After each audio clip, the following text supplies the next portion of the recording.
And today I want to talk about 7 things that I did to lose weight and keep it off. I was able to lose over 25 pounds, about 28 pounds, and I've consistently kept it off. And I want to share those 7 things that I did with you.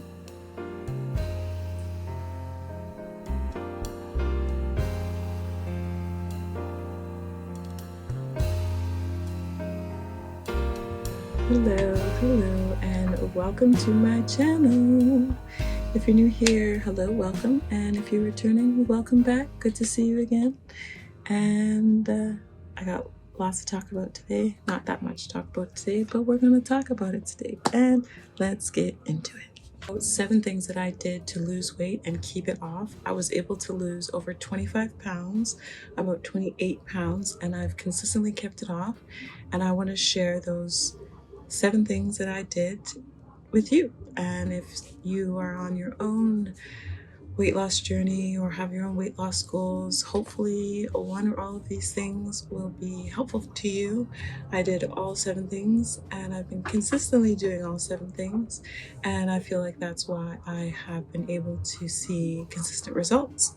So the first thing I did was walking and stretching. So I would walk every single day. I just finished film school, so I would walk to school every single day. I would walk about 40 minutes a day, and I would stretch most days. Ideally, it would be good to stretch every single day, but depending on my schedule, I wasn't able to, so I would stretch as often as I could. And I used to play soccer, so I used to do soccer stretches, and then current day, well, not current day, but a little while ago, I used to think yoga stretches.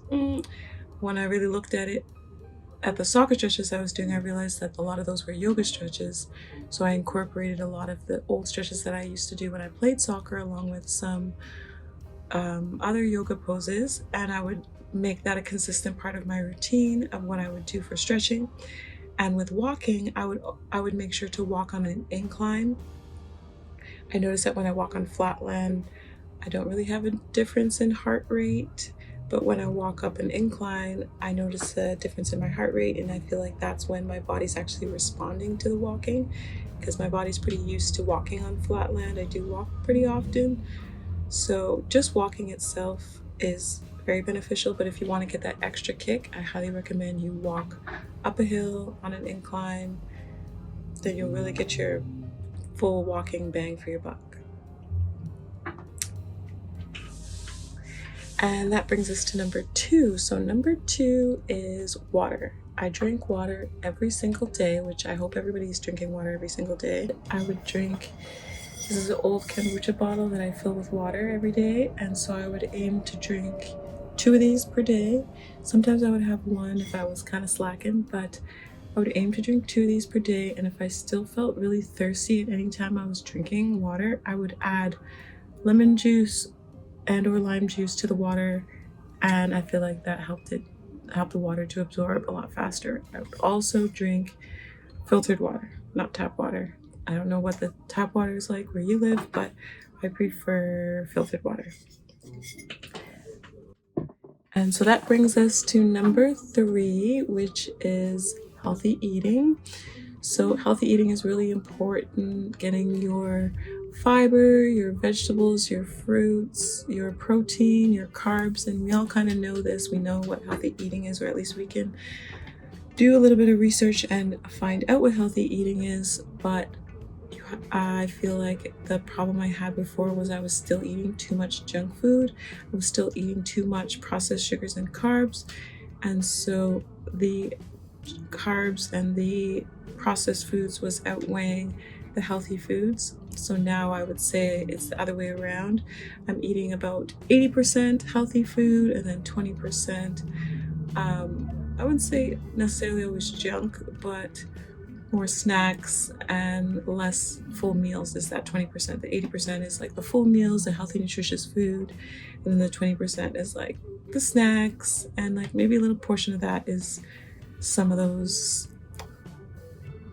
complex carbs, not complex carbs, some of those processed carbs and sugars that I was eating. A little bit of that.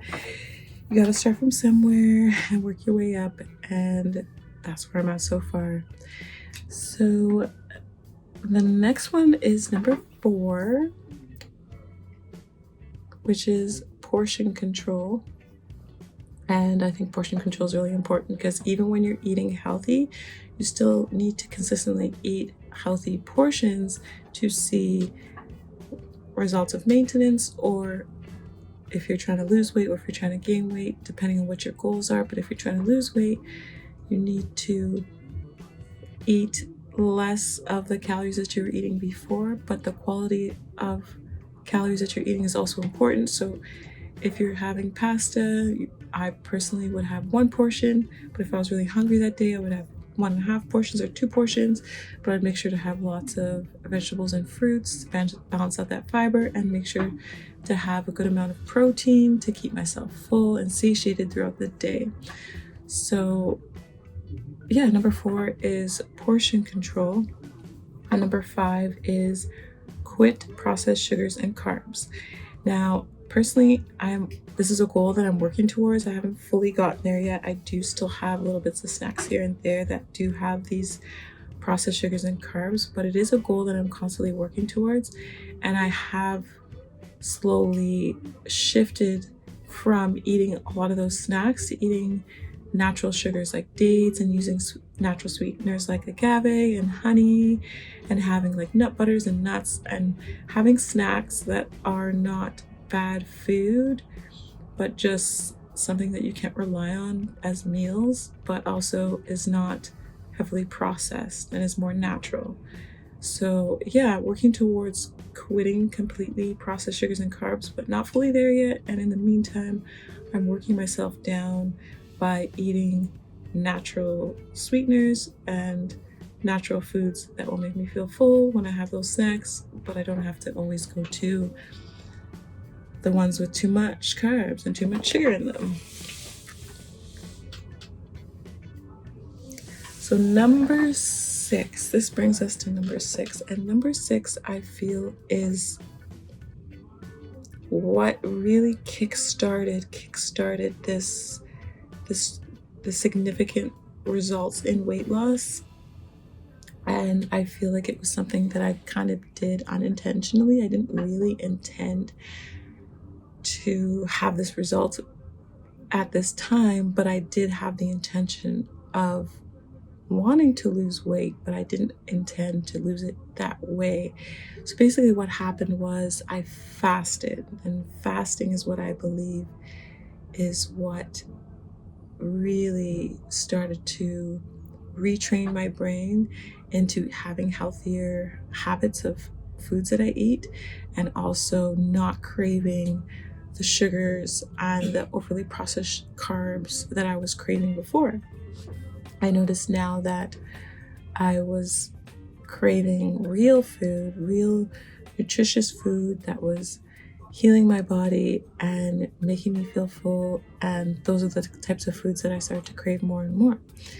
And the reason why it didn't quite happen in the way that I had planned was because I actually got sick in early December 2023.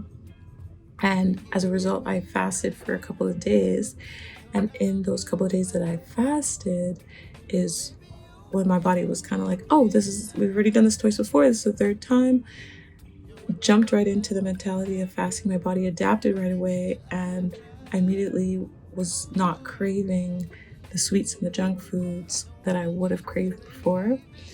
And I think that really helped me reset my brain so that all the things I had been planning to do with all the healthy eating, it was just so much easier and manageable to actually do it, because I gave my body a chance to catch up, and I gave my gut a chance to really clear out before putting more stuff into it. And that brings us to number 7. Number 7, I feel, is the most important thing that you need to do to stay consistent. Now, 1 through 6, very important, but number 7 is what helps you stay consistent. And when I started practicing number 7 is when I fully noticed the consistency. And so number 7 is deal with the root cause of your emotional issues. When you're picking up that chocolate bar, when you're picking up those chips, whatever it is that's your junk food of choice, when you go to pick up that food to eat it, what is the reason behind you eating that food? Is it tied to an emotion, a negative emotion, a sad emotion? Is that the reason why you're eating the food? Because if you are able to, and it's not that easy, but if you are able to retrain your brain and rewire your brain to have healthy associations with food, so that when you feel a certain emotion, you go to the root of that emotion and you deal with that emotion. And I know it's not the easiest thing to do, but if you challenge yourself and love on yourself to deal with the root of the emotion, then you can process the emotion and not process it by eating a food, especially a food that is highly processed sugars or highly processed carbs or has a high fat content. Instead, I sound a little weird, but